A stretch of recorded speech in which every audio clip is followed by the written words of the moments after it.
और देश प्रदेश में सबसे पहले बात करते हैं हरिद्वार की, जहां कुंभ के दौरान कोरोना संक्रमण काफी तेजी से उत्तराखंड और देश के दूसरे राज्यों में भी हमें फैलते हुए हमने देखा। ताजा जानकारी के अनुसार कुंभ के दौरान श्रद्धालुओं के जो कोरोना टेस्ट हुए उनमें से करीब 1 लाख फर्जी थे। ये नतीजा खुद उत्तराखंड सरकार के स्वास्थ्य विभाग की प्राथमिक जांच में सामने आया है। राज्य सरकार का अब ये कहना है कि वो मामले की तहकीकात कर रही है और दोषियों को सजा दी जाएगी। कोरोना की दूसरी लहर से ठीक पहले हरिद्वार कुंभ सुपर स्प्रेडर साबित हुआ, ये किसी से छुपा नहीं है।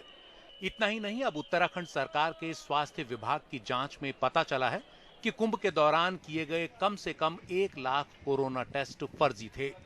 कुंभ में कई प्राइवेट लैब्स को श्रद्धालुओं के कोरोना टेस्ट का जिम्मा दिया गया था, जिनमें से कुछ लैब्स ने खुलकर फर्जी रिपोर्ट तैयार की।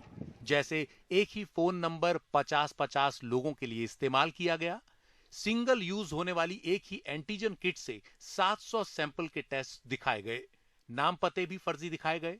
करीब 530 सैंपल हरिद्वार के मकान नंबर 5 के पते पर दिखाए गए। अजीब अजीब पते दिखाए गए, जैसे मकान नंबर 56 अलीगढ़, मकान नंबर 76 मुंबई।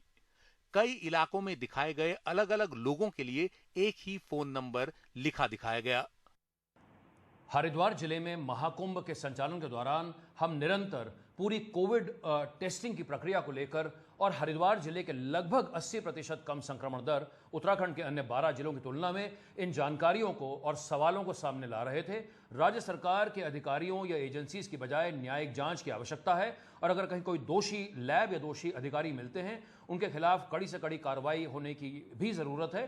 पूरा देश और पर्वतीय राज्य उत्तराखंड आज कुंभ के दौरान हुई इस लचर टेस्टिंग व्यवस्था का खामियाजा एक सुपर स्प्रेडर इवेंट के तौर पर भुगतने को विवश हुआ है। जांच में यह भी सामने आया है कि सैंपल कलेक्टर के तौर पर जिनके नाम दिखाए गए उनमें से कुछ तो हरिद्वार में मौजूद थे ही नहीं। रिपोर्ट सामने आने के बाद हरिद्वार के डीएम ने जांच तेज कर दी है और सभी लैब्स का पेमेंट अगले नोटिस तक रोक दिया है। इस बीच सरकार पर दोषियों पर कार्रवाई का दबाव तेज हो गया है। ऐसा संज्ञान में आया है कि ऐसी कोई किसी ने गलत डाटा इसमें फीड किया है, उसकी जांच की जा रही है। सीडीओ साहब के अध्यक्षता में से कमेटी बनी, उसकी जांच की जा रही है और जांच के बाद ही सही तथ्य सामने आएंगे और उन्होंने अगर गलत रिपोर्टिंग की है तो उन पर जो नियमानुसार कार्रवाई की जाएगी, उनका पेमेंट भी नहीं किया जाएगा। कुंभ मेले के बाद हरिद्वार में कोरोना का संक्रमण काफी तेजी से फैला। हरिद्वार देहरादून से होते हुए राज्य के ग्रामीण इलाकों तक में इसने पैर पसार लिया। नतीजा ये रहा कि कोरोना मृत्यु दर में उत्तराखंड का स्थान देश में पंजाब के बाद अब दूसरा हो गया है।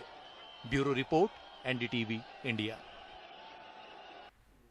पश्चिम बंगाल में विधानसभा चुनाव के बाद से ही लगातार बीजेपी के खेमे में हलचल मची हुई है और ये संकट जो है उनका खत्म होने का नाम नहीं ले रहा है। माना जा रहा है कि बीजेपी के कई नेता वापस तृणमूल कांग्रेस की जाने की तैयारी में लगे हुए हैं।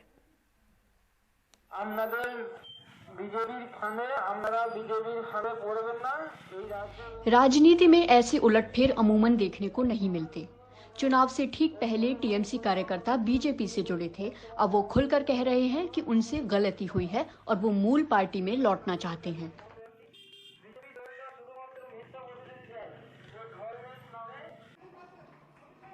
मुकुल रॉय की घर वापसी के साथ ऐसे संदेश बढ़े हैं और बीजेपी की फिक्र अपने चुने हुए नेताओं को लेकर है।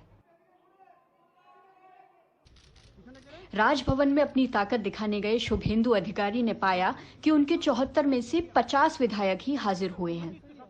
हम तो केवल 31 एमएलए को बोले थे, बाकी लोग भी आए, बोले हम भी आएंगे। 31 की बात थी हमारी, लेकिन 51 आ गए। ये तो पॉजिटिव है। आप नहीं थे? मैं एमएलए नहीं हूँ। যে বিধায়কেরা গেছেন তাদের মধ্যে সব বিধায়ক গেছেন বলে আমার মনে হয় না। बीजेपी के ही सूत्र बताते हैं कि कम से कम 8 विधायक छोड़ जाने वाली सूची में हैं। इनमें वही नहीं है जो चुनाव से पहले पार्टी से जुड़े। फिर जिन 30 विधायकों को बीजेपी ने टीएमसी से आयात किया था, उनमें 18 को टिकट दिया। इनमें से 5 जीते, बाकी 13 भी वापसी की राह पर हो सकते हैं। राजीव बनर्जी पिछले दिनों टीएमसी नेताओं से मिलते देखे गए। जिन 15 आयातित नेताओं को टिकट नहीं मिले, वो पहले ही घर वापसी का रास्ता खोज रहे होंगे। हम लोग का कोई दिक्कत नहीं है, आना जाना ये चलता है पॉलिटिक्स में। मैं भी टीएमसी छोड़ के बीजेपी में ज्वाइन किया, लेकिन मुकुल जी को अपने विधायक पद से रेजिग्नेशन देना चाहिए। हालांकि मुकुल रॉय के करीब माने जाने वाले कई बीजेपी नेताओं ने उनके रास्ते पर जाने से इनकार किया है। दरअसल बंगाल में 2024 की लड़ाई शुरू हो चुकी है।